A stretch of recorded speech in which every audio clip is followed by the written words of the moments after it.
Welcome to our deep dive today. Yeah.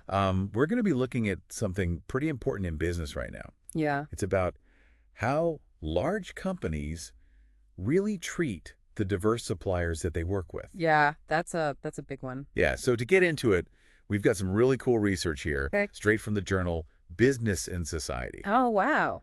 And they surveyed minority business enterprise CEOs. So at MBEs. Yeah, MBEs for short. Got it. About their actual experiences working with these large purchasing organizations. That's going right to the source. Yeah. To hear how these companies are actually behaving. So Yeah. you hear all the time about supplier diversity Yeah. and how important it is. It's become like a major Oh, yeah. part of how corporations show that they're committed to social It's responsibility. huge. Yeah, it's a big PR win too. Yeah, right?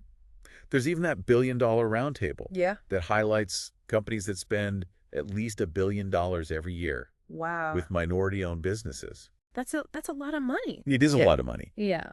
But this research is trying to get at the truth Okay. of whether these commitments that companies are making are really turning into positive experiences for the MBEs themselves. So beyond the PR and the dollars, are they really committed to these suppliers? Exactly. Because even though MBEs are a growing part of the U.S. economy, They are for sure. we need to look past just the numbers of contracts. Right. What's the actual quality of these relationships like? Right. Are they being treated fairly? Yeah.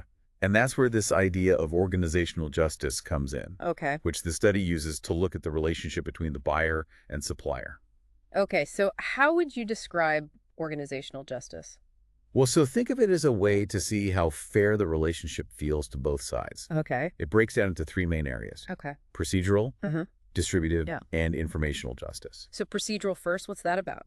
Procedural justice is all about how fair and transparent the actual processes are, Okay. like how those contracts are actually awarded. So are they being treated fairly in that process? Exactly. Well, And then distributive justice looks at whether the outcomes are fair. oh, okay. So who gets the contracts, Okay. how much of the contract's worth, Right. and Yeah. then finally informational justice is about the communication. Okay. How open is it? Yeah. Is it on time? Got it. Is everybody on the same page? I see. So it's not just about, giving them a contract and saying, okay, we did our part. Right. It's about making sure that whole process feels fair to them. Exactly. Okay. I got it. So what did the study find about how these different types of justice actually affect the relationship? Well, one of the most interesting things they found was how strongly connected procedural and informational justice were to how committed the MBE CEOs felt the large company was to the relationship.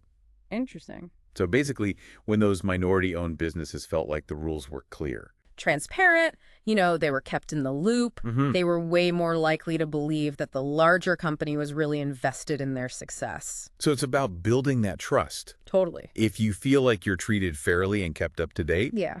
then you're more likely to believe that they have your best interest at heart. It's like any relationship, really. Yeah, exactly.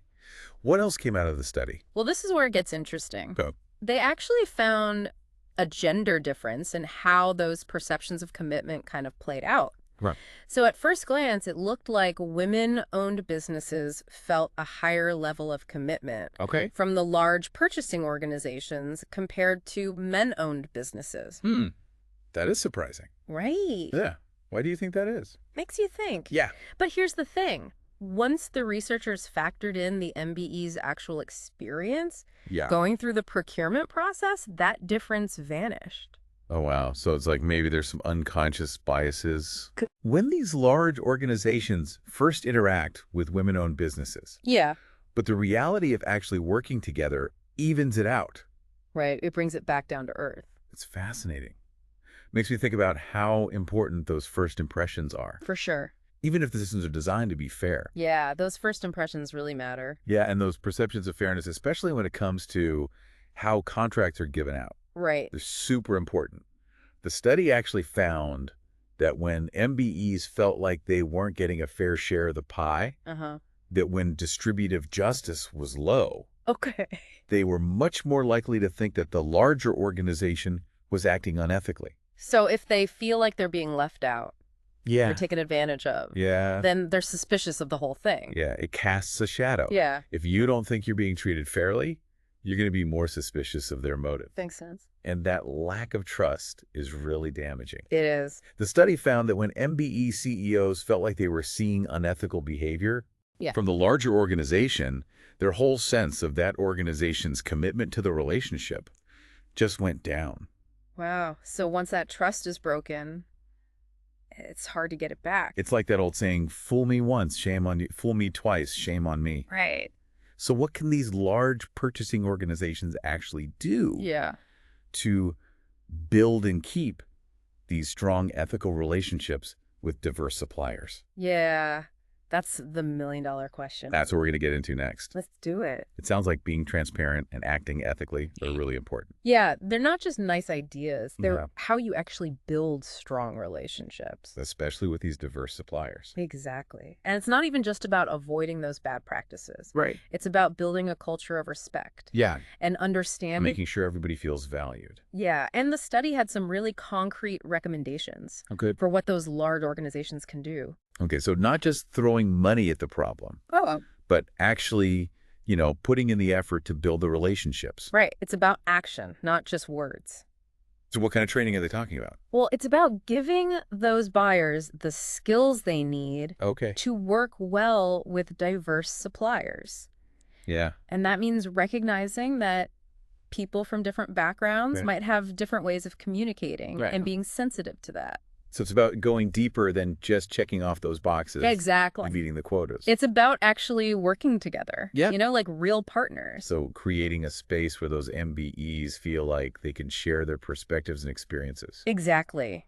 And that means a change in how those big organizations think. Yeah. They need to see those MBEs as partners Yeah. who can help them succeed. Not just vendors they have to work with. Right. It's about the long term, Yeah. helping everyone do better. And creating a fairer system for everybody. That's the goal. It's about seeing those MBEs as assets, not just boxes to check. Exactly. This study really shows why that matters. It does. But before we go too far, I know we talked about how this study, Yes. like any research, has limitations. That's true. We have to remember this is just a snapshot Right. and it's just from one area. So we can't apply it to everything, Not necessarily. but it still gives us a lot to think about. For sure. What are some questions that this brings up for you? Well, I'd love to know more about what those large organizations think. Oh, yeah. Do they see things the same way as the MBEs? Yeah. Are they even aware of how some of their actions might be seen as unethical? Even if they don't mean it that way. Right. Good intentions only go so far. It's easy to get caught up in our own point of view. It is. But it's so important to see the other side. Absolutely. And it's not just about the organization as a whole. Yeah. It's about the people, Right. their biases, how the culture works. So how does the power dynamic in these relationships affect how people see fairness and ethical behavior? That's a big one.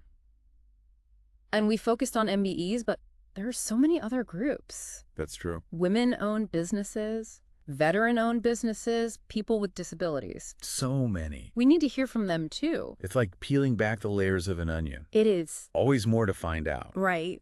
This has been a really interesting deep dive. It has. So what does it actually mean for our listeners? Yeah. How can they use these ideas in their own work? That's a great question, and that's what we'll get into next. Okay, so we've learned some really interesting stuff about big companies and their diverse suppliers. Yeah, we've been digging deep.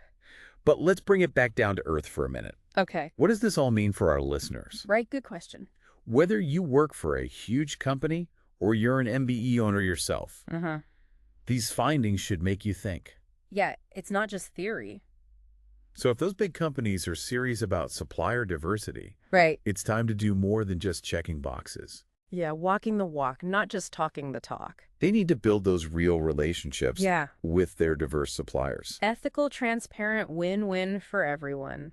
And remember, MBEs are not all the same. Right, they're all unique. Every business has its own strength, its own challenges. It's different perspectives. That's why communication is key. Yeah, gotta keep talking. Make sure those MBEs feel heard, Seen, understood. respected, valued. Exactly. It's about being partners, working together. where both sides are invested in each other's success. That's the idea. It's not just about doing what's right. Uh-huh. It's also good business. Yeah, These strong relationships lead to innovation, for sure. better products, better services. And a healthier bottom line. This really shows that actions speak louder than words Couldn't agree more.